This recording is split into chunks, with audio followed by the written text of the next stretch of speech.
Crackers. Whom do you suspect? Everybody. You must put the whole town and the suburbs under arrest. Tut.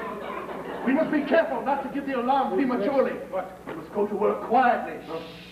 Until we have some clues. After that, the utmost rigor of the law shall be put in force to recover your property. I shall be back immediately. And if seen throwing, then plunge him into boiling water and hang him from the ceiling. Who? The rascal who robbed me? No, a suckling pig your steward just sent me. Oh, I'm going to turn it into a nice, tasty dish. We're not talking about that just now. Monsieur is here would like a few words with you. Don't be alarmed. I'm not going to do you any harm. Let's have a quiet little chat. Is Monsieur one of your guests? You must hold back nothing from your master, my friend. No, faith, Monsieur. I shall display the greatest triumphs of my art. You shall have the very best supper I can give you. That is not the question now. Well, if the fare is not as good as I can wish, that is Master Steward's fault, who has clipped my wings with the scissors of his economy. We're not talking about supper now, you fool. We're talking about the money that's been stolen from me. You've had money stolen? Yes, you rascal. And unless you give it up, I swear you shall hang. Oh, come, monsieur. Don't threaten him. I can see by his face. He's an honest fellow. I am sure he will tell us all we want to know, without our sending him to prison. If you speak the truth, my friend, no harm shall come to you, and you will be suitably rewarded by your master. He has been robbed today of a considerable sum of money, and it's impossible that you don't know something about it. Just a moment. Here's the very opportunity I've been looking for, to get even with Master Steward. Ever since he came here, he's been a favorite, Mr. Big Pants. Remember how he beat me? What are you muttering about? Oh, Enemy! He's collecting his thoughts. I told you he was an honest fellow. Well, monsieur, if you want my opinion, I believe it was your Master Steward has done it. Moliere? Yes, Moliere. Moliere, who I thought so faithful! The very same. If he has robbed you, I feel sure. What makes you think so? What makes me think so? Yes. Well, because I think so. But you must give us your reasons. Have you seen him prowling around the place where my money was kept? Huh? Have you seen him prowling around the place where my money was kept? Yes. Indeed I have. Where did you keep your money? In the garden. The very place. I have often seen him prowling about the garden. What did you keep it in? A cash box. That's it. I have seen him with a cash box. What was the cash box like? I shall know at once if it was mine. What was it like? Yes. Well, it was like a cash box. Yes, of course. Now slide it a little. Well, it was a large cash box. The one that was stolen was small. Oh, well, yes. In that sense, I said it was large because of what it contained. What color was it? What color? Yes. Color? You remember?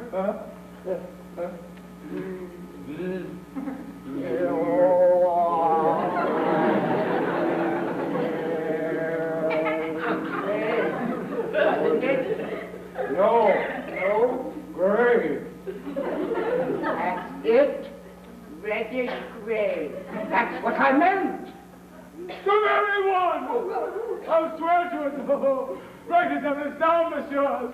Heaven, so can I trust him again? No one can be sure of anything anymore. After this, I shall believe myself capable of robbing myself. Monsieur, here he is. Here he is. Whatever you do, don't tell him it was I who gave him away. Come, Moliere! Yes? Confess the blackest deed.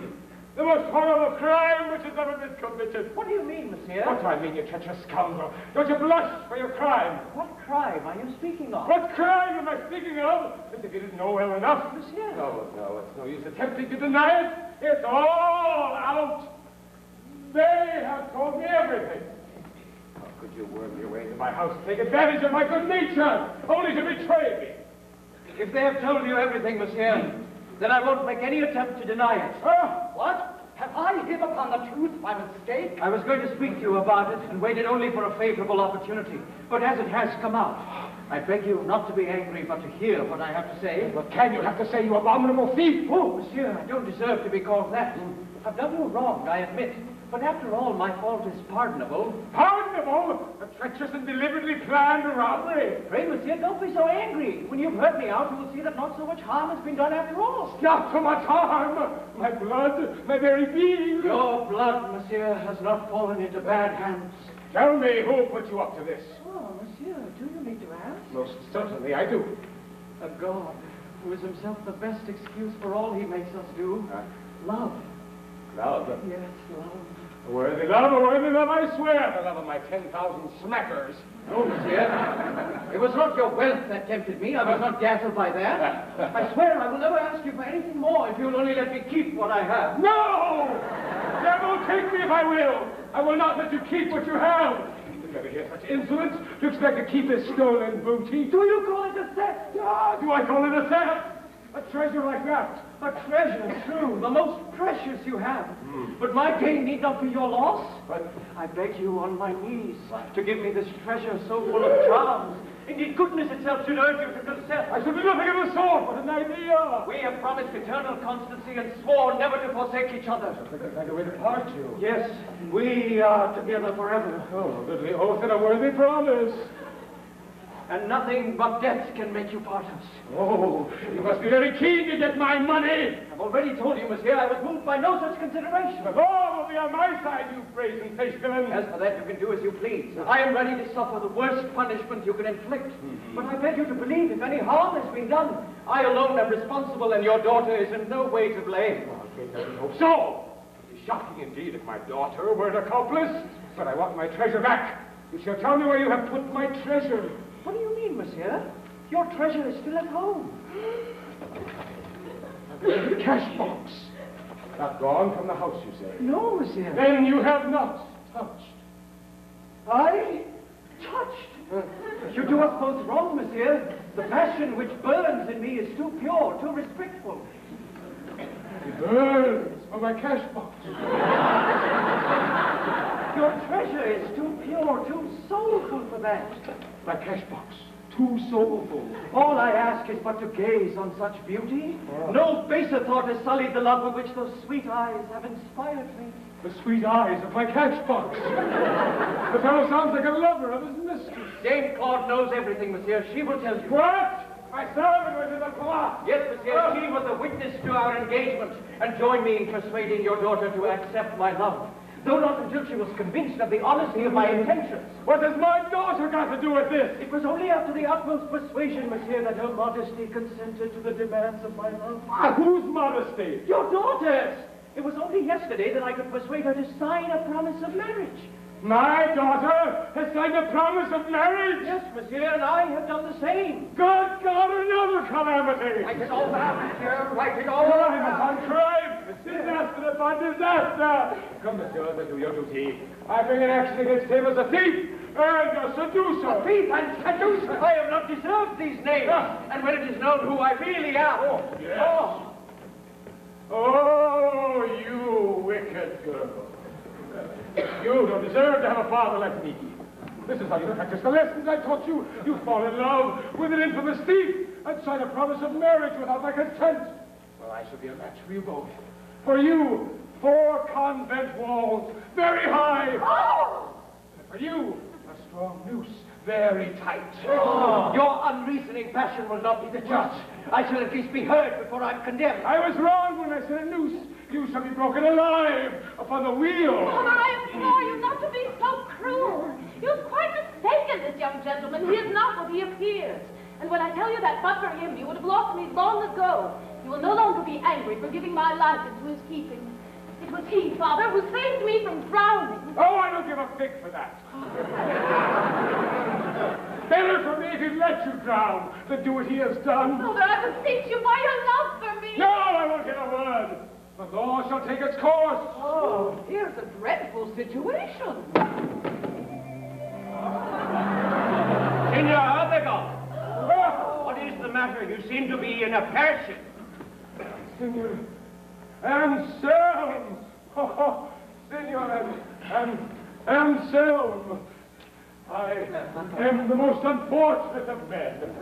This evening's ceremony is all upset. I am ruined in my goods and in my honor. This treacherous scoundrel has violated the most sacred rites.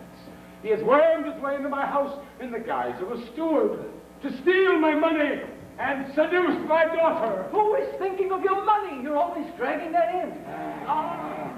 They have signed together a promise of marriage. It is an offense against you, Senor Anselm. I urge you to bring an action against him at your own expense. And pursue him with all the rigor of the law to punish his presumption. Now, I had no desire to get a wife by force or lay claim to a heart that belongs to another. But I am ready to embrace your interest as my own. Here, monsieur, is the worthy commissioner of police. Oh, so he tells me, knows his business thoroughly. Charge him in proper form, monsieur, and make the offense as serious as you can. I don't see what crime can be made out of the love I bear your daughter. And as for the punishment you believe I have incurred by our engagement, I can assure you that when they know who I am... Oh, yes, I dare say. The world today is full of these pretended noblemen, impostors who lay claim to the first noble name that occurs to them. I have too much self-respect to lay claim to any name which does not belong to me. All Naples can bear witness to my parents. Naples? Yes, Naples. Not so fast. Take care what you say, young man. You risk a little more than you're aware of. I happen to know Naples intimately and can easily test the truth of your story. If you know Naples, no doubt you've heard of Don Tomas d'Alberci. Certainly, I have heard of him. Few knew him better than I did. Oh, a fig for Don Tomas! And Don Amici, too. No, let him continue. I want to hear what he has to say. I say that he is my father. Don Tomas. Yes. Don't be absurd. Invent another story which may serve your turn better. Don't imagine you will save yourself by this imposture. You are ill-informed. It is no imposture. I advance nothing that I cannot easily prove. What? You dare call yourself the son of Don Tomas d'Alberci? Yes, I do, and I'm ready to uphold the truth of it against the world. Your effrontery is astounding. Learn, to your confusion, that it is 16 years at least since the man you mentioned with his wife and all his family was lost at sea in an attempt to escape the cruel persecutions which took place during the Neapolitan troubles which drove many noble families into exile. Very well. Then learn, to your confusion, that his 7-year-old son and a servant were saved from the wreck by a Spanish ship, and that I am that son. Oh! See. The captain of the ship, taking pity on my misfortune, befriended me and brought me up as his own child. And ever since I was old enough, I have been a soldier. Not long ago, I received news that my father was not dead, as I'd always believed. And as I passed through the city on my search to find him, a lucky fate allowed me the sight of the lovely Elise, to whose charms I became a willing slave. And the violence of my passion and their father's intractability induced me to take a position in his household and so send someone else in search of my parents. But what proof have we, other than your own statements, that this is not an invention engrafted upon a true story? The Spanish captain, one half of a ruby pendant that belonged to my father, an agate bracelet that my mother had clasped round my arm, and old Pedro, the servant who was saved with me from the wreck.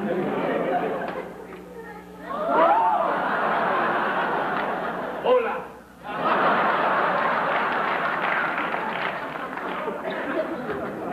Is this a ruby pendant? Yes. Then I, at any rate, can bear witness you are not an impostor. Everything you have just said proves you to be my long-lost brother. You, my sister. Yes, my heart has been in a flutter since the moment you first opened your lips. Oh, overjoyed my mother will be to see you. She told me over and over again of our family misfortunes. It was not our fate to be lost in that unhappy shipwreck any more than it was yours. But our lives were saved only at the expense of our liberty. As we drifted about, clinging to a mass of wreckage, my mother and I were taken up by pirates. And it wasn't until after 10 years of slavery that a lucky chance delivered us, and we returned to Naples. But unable to hear any news of our father and finding that all of our property had been sold, we went to Genoa, where my mother tried to recover the cruel remains of a dissipated inheritance. And at last, driven from there by the unkindness and dishonesty of her relations, she settled here in Paris, where her life has been nothing but a lingering misery. Oh, heaven, great is thy power. To thee only miracles may be ascribed. Embrace me, my children, and let us rejoice together. Are you our father? Is it for you my mother had wept so much? Yes, my dear children, I am Don Tomas del Berci.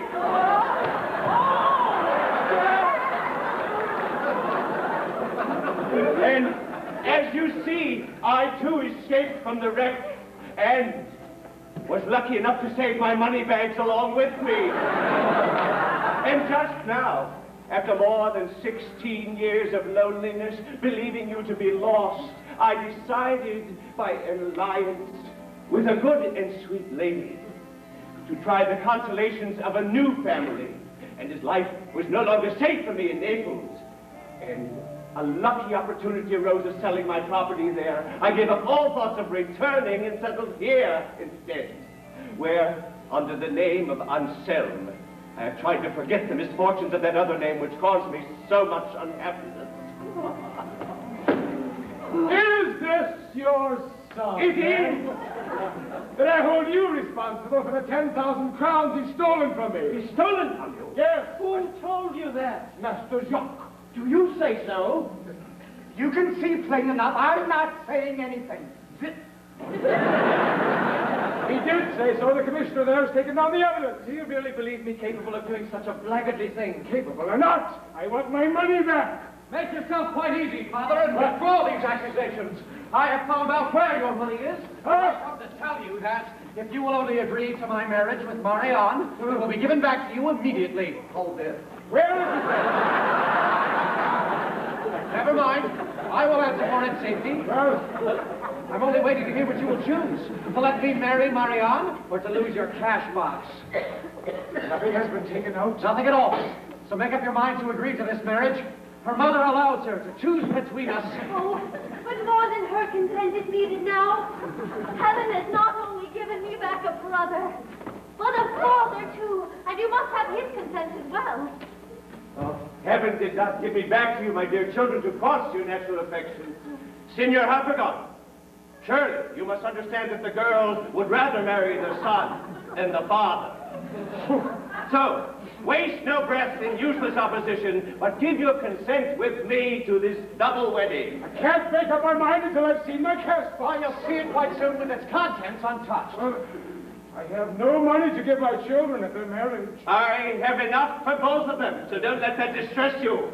You agree to pay all the costs of these two weddings? Willingly. Are you satisfied now? Very well. But on condition you get a new suit made for me to go to church in. With all my heart. And now then, let us rejoice in the happiness this joyful day has brought us forward. One moment, monsieur. Wait a minute, please. Who will pay me for these documents? Oh, your documents are no use to us. That may be, but I didn't draw them up for nothing. Well, if you want payment, you can have this knave here to hang. Alas, what am I to do? I'm beaten for telling the truth. Now they want to hang me for lying. Senor Harpagon, you must forgive him this false witness. Will you pay the commissioner then? Yes, I'll pay him. And now, let us go and see your mother and tell her this happy news. All right, friend.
Information on the best siding, windows, 3- and 4-season rooms available today. The latest technology includes thermal